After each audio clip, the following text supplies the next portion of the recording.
Assalamualaikum warahmatullahi wabarakatuh. Halo teman-teman semuanya, kembali lagi bersama saya. Nah teman-teman, di video kali ini saya akan mengklarifikasikan ya, kenapa sih saya lebih suka kerja di Singapura daripada kerja di Hong Kong ataupun di Taiwan ya, kayak gitu. Oke, so buat kalian yang penasaran, simak videonya dan stay tune terus.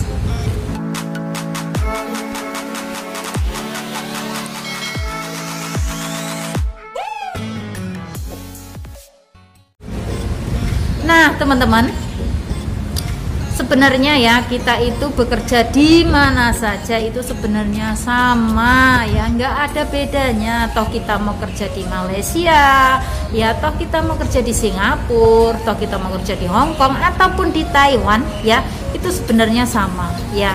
Dimana kita bisa merasa nyaman, kita mendapatkan tempat yang nyaman, di situ pasti kita akan bisa bertahan lama ya, seperti itu. Soal gaji memang berbeda ya. Kenapa?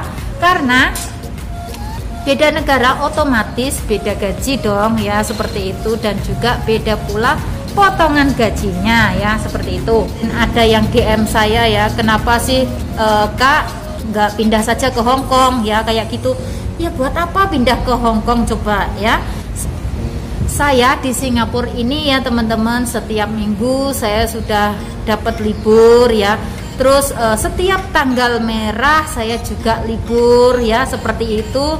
Terus alhamdulillah gaji juga lumayan. Kalau dibandingkan di Hong Kong ataupun di Taiwan mungkin sama ya. Di sini gaji saya itu 850 dolar ya. Kalau uang Indonesia 8,5 juta seperti itu.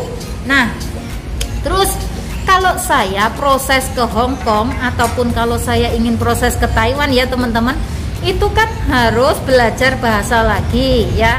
Karena apa? Yang di Hong Kong mungkin bahasanya pakai bahasa Kantonis lah atau bahasa Hokkien lah ya, saya nggak ngerti karena saya nggak ada pengalaman kerja ke Hong Kong, jadi saya nggak tahu. Terus kalau ke Taiwan kita harus belajar bahasa Mandarin, mungkin bisa juga bahasanya Kantonis atau bahasa apa ya namanya, Tai ya, seperti itu. Kalau orang yang nggak ada sekolah mungkin nggak bisa bahasa Mandarin, seperti itu. Seperti momongan teman saya, maksudnya teman saya kan juga bekerja di Taiwan dan amannya itu nggak bisa bahasa Mandarin, jadi harus pakai bahasa Tai setiap hari. Nah dari situ teman saya juga harus belajar bahasa Tai ya, seperti itulah. Nah teman-teman, sebenarnya kalau kita mau proses lagi kerja ke Taiwan ya, kalau proses lagi kerja ke Hong Kong ya, sebenarnya kita itu juga bisa ya. Karena apa? Kita sudah punya pengalaman lama ya kerja di Singapura. Dan saya sendiri teman-teman, saya ini juga bisa bahasa Mandarin, juga bisa ngomong lah ya, seperti itu. Karena saya juga mantan TKW Taiwan ya. Saya dulu bekerja di Taichung ya, dan saya di sana cuma 1 tahun karena ya begitulah, saya nggak betah ya. Yang membuat saya nggak betah itu apa ya? Karena yang pertama itu faktor cuaca ya. Di sana itu di saat musim dingin itu teman-teman, tangan saya itu hancur, kaki hancur ya, mulut juga hancur. Jadi saya mending pulang saja kayak gitu. Terus mencoba bertahan tapi nggak bisa.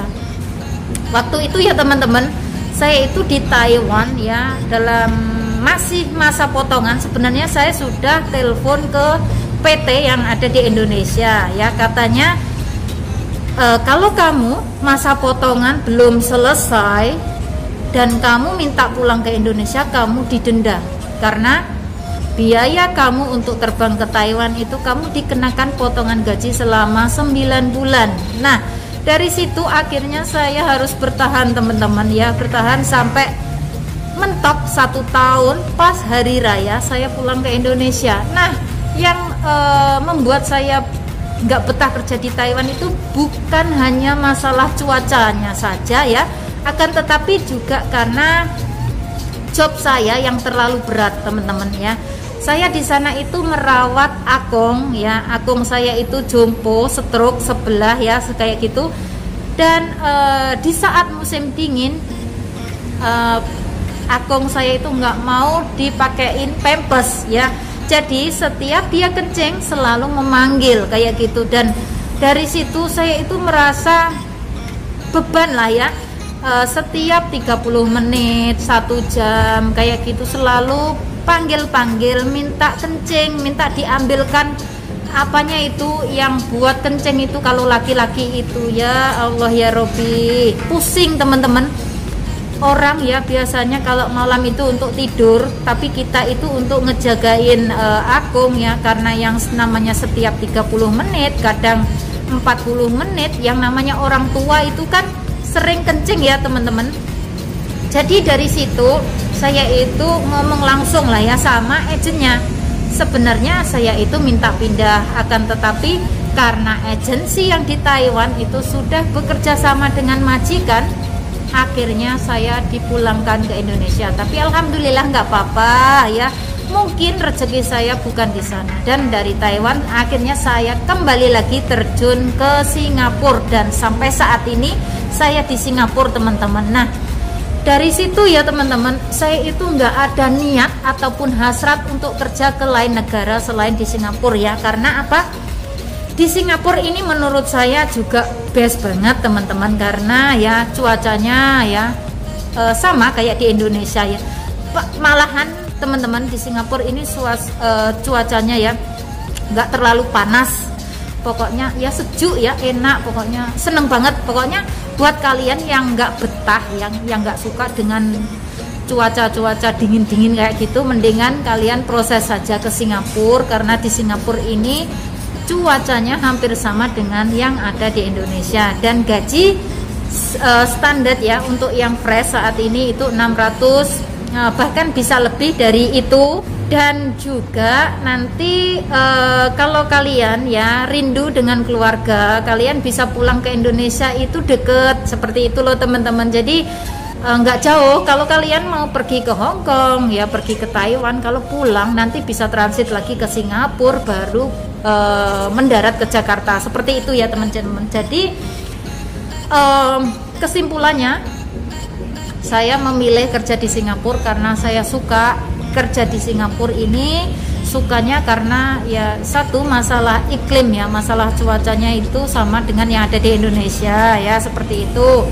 Terus juga karena di Singapura ini ya memang seperti inilah ya teman-teman, kalau kita bekerja ya, rutinitas di Singapura itu mulai dari pagi sampai malam ya. Untuk kalian yang masih fresh, yang masih non ya, yang masih belum bisa bahasa, itu mending kalian di sini saya menyarankan kalian pilih job ya yang menjaga anak saja ya, atau menjaga baby, yang nggak apa-apa lah, terserah dari kalian ya. Kalian pikir-pikir. Tapi di sini saya kan sudah pengalaman ya, jadi saya di sini lebih suka menjaga anak daripada menjaga orang tua atau menjaga akong ama kayak gitu, menjaga jompo kayak gitu. Ibaratnya sangat berat teman-teman, karena yang namanya menjaga orang tua itu ya makan hati ya. Saya di sini bisa ngomong makan hati karena apa? Karena kita melakukan pekerjaan apa saja itu salah ya, itu ama atau akong itu biasanya ngadu ke anaknya seperti itu, atau juga mungkin langsung maki-maki kita seperti itu. Jadi daripada kita dimaki-maki sama orang tua, mending kita itu menjaga anak saja, seperti itu. Enak ya, kalau menjaga anak mah enak, dikasih mainan, terus dikasih jajanan, seperti diajak main ya, terus diajak berenang kayak gitu, anaknya sudah seneng banget ya. Yang penting kalau menjaga anak itu jangan sampai anaknya lapar ya. Kalau anaknya lapar, nanti anak itu bisa rewel ya, bisa nangis seperti itu. Dan di sini kalau menjaga anak sudah pasti harus sabar dong ya. Mungkin kalian yang belum nikah belum tahu gimana rasanya untuk menjaga anak ya, harus sabar, harus ngikut di belakangnya. di saat dia bermain, di saat dia kemana saja harus diperhatikan ya. Hati-hati, anak yang di Singapura itu biasanya suka ini ya, naik-naik ke atas kayak gitu, maksudnya naik ke meja atau naik kemana saja lah. Hati-hati karena bisa jatuh, nanti yang disalahkan kalian karena kalian yang menjaganya. Seperti itu ya teman-teman. Jadi di sini kesimpulannya lebih enak menjaga anak daripada menjaga orang tua ataupun menjaga jompo ya, seperti itu. Nah teman-teman, dari sini mungkin kalian bisa mendapatkan apa ya, tambahan pengetahuan lah ya. Sebenarnya kerja yang paling enak itu di mana ya? Yang paling enak ya di Singapura. Bahasa pun juga gampang, bahasa ya. Mungkin majikan kalian kalau yang Cina itu bisa bahasa Melayu, mungkin yang Cina asli Singapura ya itu bisa bahasa Melayu sedikit-sedikit lah ya, seperti itu. Dan bahasa Inggris ya nanti kalian bisa mengikuti. Yang penting ya kalau kalian ada keinginan untuk bekerja, yang penting kalian itu punya niat ya. Yang penting kalian itu punya niat mau bekerja ya. Kalau soal bahasa itu mah bisa mengikuti, nantinya itu pelan-pelan pasti kalian bisa ya. Yang dulunya saya itu juga nggak bisa bahasa Inggris, itu saya tuh nol putul teman-teman, bener ya. Akhirnya pelan-pelan saya itu bisa ngomong bahasa Inggris ya. Alhamdulillah dari situ akhirnya ya, karena rekod bagus ya, karena pengalaman kerja di Singapura udah lama, akhirnya saya mendapatkan gaji yang lumayan ya. Alhamdulillah banget. Nah dari sini saya juga mendoakan buat teman-teman yang proses kerja ke Singapura ya, semoga saja kalian dilancarkan segala urusan kalian ya, mendapatkan majikan yang baik ya. Semoga kalian bisa finish kontrak dalam waktu 2 tahun. Nah teman-teman ingat pesan saya ya, jangan sampai pindah-pindah majikan. Karena kalau kalian sampai pindah-pindah majikan itu akan mendapatkan rekod yang kurang baik ya. Nanti di majikan yang berikutnya kalian bakal diinterview, bakal ditanya kenapa kerja di majikan yang pertama dan kedua dan ketiga ini hanya sekian lama. Nah dari situ majikan itu takut loh mau ngambil kalian. Jadi kalian harus inilah ya, harus sabar. Ibaratnya kita ini memang bekerja ngikut orang ya, harus sabar kayak gitu ya. Kalau seumpama kalian di tempat kerja kalian itu nggak bisa sholat ya, ya kalian ibaratnya berdoa dalam hati ya, semoga diberikan kesabaran untuk menjalani semua ini ya. Pokoknya berdoa menurut keyakinan masing-masing lah ya, semoga kalian bisa finish kayak gitu. Memanglah teman-teman, yang namanya kita itu untuk meraih sukses ya, ingin menjadi orang sukses itu nggak mudah. Apalagi kita itu menjadi seorang TKW Singapura nggak mudah. Kita itu dites, benar-benar dites mental kita. Apakah kita itu bisa melewati semua itu atau tidak ya? Jadi di sini kalian harus benar-benar siap mental ya teman-teman, oke? Dan juga jangan lupa untuk kalian nanti kalau mau terbang ke Singapura minta doa restu dengan orang tua kalian ya. Karena yang namanya doa restu orang tua itu sangatlah manjur sekali ya, sangatlah bagus sekali untuk kita ya. Semoga diperlancarkan dan semoga kalian menjadi orang yang sukses ya. Apa yang kalian cita-citakan bisa tercapai ya. Dan saya di sini mengucapkan terima kasih yang sebanyak-banyaknya, dan tak lupa juga saya juga minta maaf kalau ada tutur kata yang salah ya. Saya minta maaf dan saya akhiri sampai di sini. Wassalamualaikum warahmatullahi wabarakatuh.